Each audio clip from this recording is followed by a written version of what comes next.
seperti biasa gitu kan. Di karena itu sore gitu ya bro ya, ini menjelang maghrib. Sebelum maghrib gue live streaming dulu sebentar gitu ya bro ya. Ini gue ikut komentar aja bro terhadap berita-berita yang lagi viral gitu ya bro ya, terutama ini sesuai judul dan thumbnail gue gitu ya bro ya, dimana berita Bapak Haikal Hasan itu bro ya kan, ini sekarang lagi viral banget bro ya, terutama itu di beranda sosial media Bosiwai bro ya. Kenapa? Karena para netizen itu pada akhirnya gitu kan menemukan jejak digital daripada Bapak Haikal Hasan tuh, yang sekarang jadi bagian dari Kementerian Pemberian Sertifikat Halal kalau nggak salah bro ya. Karena dulu Bapak Haikal Hasan gitu kan, dia pernah berjanji gitu kan bahwa dia akan beroposisi sampai mati itu, iya kan. Bahkan sekalipun pada saat itu jika di 2019 gitu kan Pak Prabowo yang jadi presiden, jadi Bapak Haikal Hasan tetap akan berada di jalur oposisi gitu ya bro ya, sebagai penentang daripada kebijakan pemerintah bro. Itu janji daripada Bapak Haikal Hasan gitu ya bro ya. Tapi pada akhirnya gitu kan, orang kalau udah dikasih jabatan ya lupa bro, dan berusaha untuk mengelak gitu kan. Dan itu adalah ciri khas daripada seorang penjilat ya bro ya. Kemarin dia klarifikasi itu ketika ditanya wartawan, katanya kurang lebihnya kata Haikal Hasan, katanya ini beroposisi pada kejahatan, beroposisi pada ketidakbaikan, itu menurut dia tuh tentang ucapannya yang dulu viral, yang sekarang viral gitu kan, dimana Haikal Hasan katanya akan beroposisi pada kekuasaan termasuk Pak Prabowo ketika dilantik menjadi presiden bro. Dan ternyata itu ucapan Haikal Hasan gitu kan, itu tidak terbukti gitu ya bro ya. Karena pada saat ini ya kan, pada hari ini Haikal Hasan tetap menjabat sebagai jabat atau Kementerian Pemberian Sertifikat Halal tersebut gitu.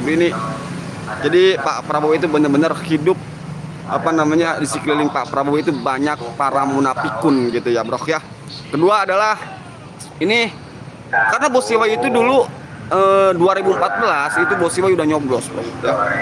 2019 Bosiwai udah nyoblos gitu kan, dan baru 2024 Bosiwai nggak dukung Prabowo bro ya. Jadi Bosiwai jujur aja gitu kan, 2024 Bosiwai nggak dukung Prabowo, tentu dengan satu alasan gitu kan, karena ada si Gibran tuh, iya kan, karena ada Bapak Wakil Presiden Gibran Rakabuming tuh, iya kan.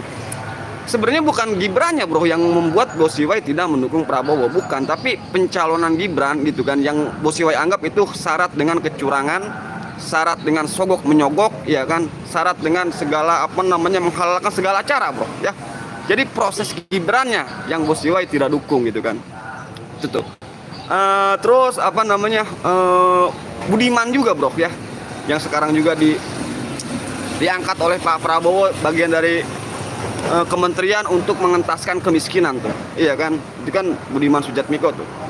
Jadi Budiman Sujatmiko ini bro, itu dulu iya kan waktu rame Pilpres 2019 gitu kan, bahkan banyak tuh videonya saat Budiman debat dengan Rocky Gerung di CNN Indonesia gitu kan, bahwa bagi Budiman Prabowo itu nggak layak jadi presiden karena punya DNA jejak Orde Baru gitu kan. Bahkan nanti katanya bahaya kalau Pak Prabowo jadi presiden, maka Orba itu yang sudah mati ya kan, itu akan hidup kembali bro. Itu menurut Budiman berdasarkan berita-berita yang beredar tuh gitu ya bro ya. Jadi Budiman Sujatmiko ini dulu adalah selain dia orang PDIP gitu kan, dia juga aktivis yang selalu menyuarakan hak asasi manusia gitu kan. Ya sebut aja gitu kan bahwa Pak Prabowo terlibat gitu ya bro ya di dalam tragedi 98 itu kan. Jadi ini Budiman juga dulu mengkritik Prabowo habis-habisan bro, iya kan. Jadi kalau sekarang ini Budiman masuk di dalam jajaran kabinet Pak Prabowo gitu kan, itu bagi Bosiwai adalah munafik gitu bro ya. Kenapa dulu dia sangat membenci Prabowo tuh Budiman tuh, iya kan. Bahkan sekarang dia malah jadi anak buahnya, itu kan nggak konsisten gitu ya bro ya. Jadi sekali lagi gitu kan, nih Pak Prabowo justru harus hati-hati nih, iya kan, karena banyak orang-orang munafik di sekeliling Prabowo gitu ya bro ya. Bahkan dulu juga kan Abu Janda kan pernah bikin komedi tuh ya kan, bahwa Pak Prabowo itu mimpi jadi presiden itu ya cuma mimpi gitu kan. Itu kata Abu Janda bro ya dulu tuh waktu Pilpres 2019 gitu kan. Meskipun kemarin Abu Janda itu malah dukung Prabowo gitu kan. Padahal dulu Abu Janda bilang katanya selamanya itu akan cuma jadi impian Prabowo aja untuk jadi presiden gitu kan. diejek habis-habisan itu Pak Prabowo tuh oleh si Abu Janda ya bro ya.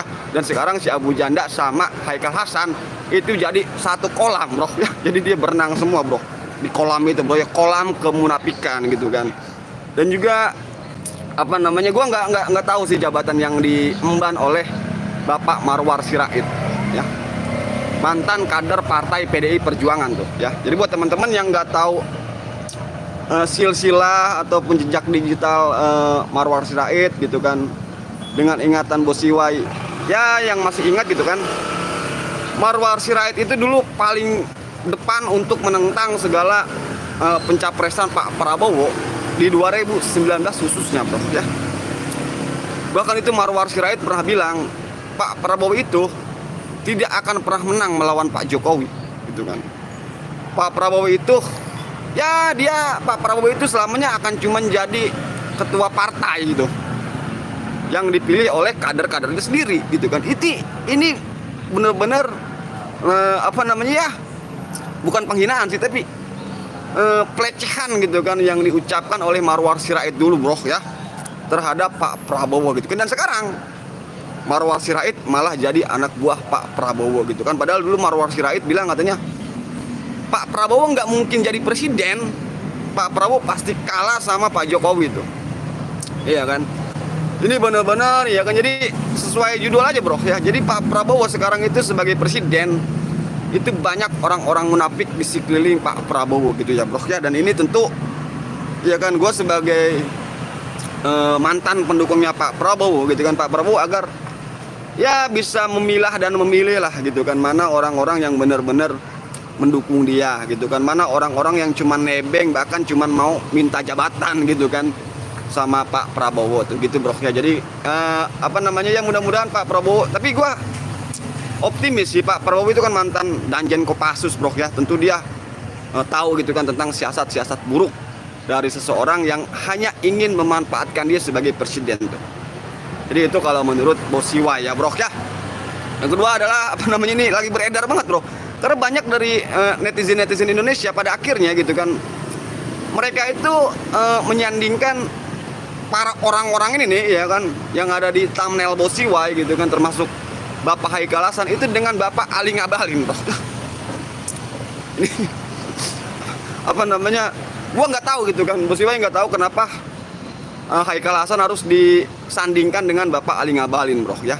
Kalau Bosiwai boleh telaah gitu kan, kalau Bosiwai boleh apa namanya, balik ke masa lalu gitu kan. Kan dulu kan Bapak Ali Ngabalin, waktu Ali Ngabalin jadi tim sesnya Pak Prabowo di 2014 gitu kan, Pak Ali Ngabalin pernah bilang di dalam satu acara kampanye gitu kan, bahwa orang yang kekurangan gizi gitu kan, orang yang disetir asing, kurang makan, itu nggak pantas jadi presiden. Itu kata Bapak Ali Ngabalin. Nah tentu saja ucapan tersebut ditujukan kepada Bapak Presiden, mantan Presiden Bapak Joko Widodo gitu ya bro ya. Karena di 2014 dulu Pak Ali Ngabalin tuh dukung Prabowo gitu kan, dan dia terus setiap kampanye itu menjelek-jelekan mantan Presiden Jokowi gitu ya bro ya. Tapi pada akhirnya gitu kan, pada akhirnya itu Bapak Ali Ngabalin diangkat jadi staf khusus kepresidenan, dan malah berbalik menghujat Prabowo. Itu makanya sekarang ini Haikal Hasan ini disanding-sandingkan dengan Ali Ngabalin bro ya. Karena netizen masih ingat bro ya, bagaimana itu indahnya gitu kan, indahnya penjilatan yang dilakukan oleh Bapak Ali Ngabalin bro ya, dan sekarang dilakukan oleh Bapak Haikal Hasan bro ya. Jadi ini netizen itu sangat jeli bro, apalagi sekarang di era digital gitu kan. Mungkin dulu itu di eranya Bosiwai bro ya, karena Bosiwai lahir tahun 90-an gitu kan, itu kita nyari berita susah bro ya. Kita kudu beli koran dulu, karena Bosiwai itu dulu jualan loper koran bro, kayak pakai sepeda gitu kan. Itu zamannya pos kota, Kompas gitu kan. Jadi kalau Bosiwai pengen baca berita itu ya baca koran dulu gitu kan di tempat jualan. Tapi kalau sekarang itu jejak era digital, bahkan dari 20 tahun lalu bro, itu udah ada di handphone kalian bro. Jadi ini kalau untuk nemuin jejak digital Ali Ngabalin dan Haikal Hasan itu zaman sekarang itu ya sangat mudah bro ya. Jadi ya kan, karena ini sesuai thumbnail Bosiwai aja gitu kan, Pak Prabowo pada akhirnya dia dibantu oleh orang-orang munafik yang mudah-mudahan apa namanya bukan hanya kita yang optimis, bukan bro ya, bukannya optimis gitu kan, tapi optimis itu kan kalau kita apa namanya ngelihat kabinet ini bersih gitu bro ya. Bersih bukan berarti apa namanya lepas dari kontroversi, bukan bro, tapi orang-orangnya bro ya. Karena kita lihat sendiri gitu kan, ini banyak kemunafikan, banyak orang-orang munafik di sekeliling Pak Prabowo bro ya, dan itu justru nanti akan menggerogoti daripada ya kinerja Prabowo sendiri bro ya. Gitu bro, itu kalau menurut Bosiwai gitu ya bro ya. Kan banyak tuh jejak digitalnya tuh ya kan, seperti Marwar Sirait tuh ya kan, dia dulu wah itu kalau teman-teman nonton iya kan acara Marwar Sirait dulu, acara-acara show televisi gitu kan, dimana di situ Marwar Sirait jadi narasumber, itu Marwar Sirait banyak mengkritik Prabowo bro ya. Jadi ya kan ini pengingat aja bro ya kan, pengingat kepada Pak Prabowo, mudah-mudahan Pak Prabowo tidak lengah gitu ya bro ya, karena terkadang apa namanya yang di dalam itu justru jadi parasit bagi Pak Prabowo. Tadi barusan Bosiwai baca berita juga bro ya, itu ada apa namanya 10 orang pegawai Kementerian Digital tuh ya kan, itu ditangkapin sama polisi bro, karena terbukti dia sedang apa namanya bermain judi online gitu kan, dimana itu pegawai 10 Kementerian Digital itu harusnya dia memblokir judi online, dia malah main judi online bro. Ini juga ya kan mungkin nanti bisa jadi peringatan buat Pak Prabowo bahwa di dalam kabinetnya itu banyak oknum-oknum nakal ya bro ya. Bukannya memberesin judi, malah pada main judi itu bro ya. Ini gila nih bro nih ya kan. Jadi buat teman-teman sekali lagi ya kan, ini hanya sebagai alarm aja buat Pak Prabowo gitu kan. Bosiwai punya pendapat gitu kan, teman-temannya juga punya pendapat, silakan ucapkan ya bro ya. Kan kita hidup katanya di dalam negara yang demokratis. Oke bro ya, karena ini udah azan maghrib gitu kan, Bosiwai sudahi dulu live streaming hari ini, nanti kita lanjut lagi bro. Oke bro, dah.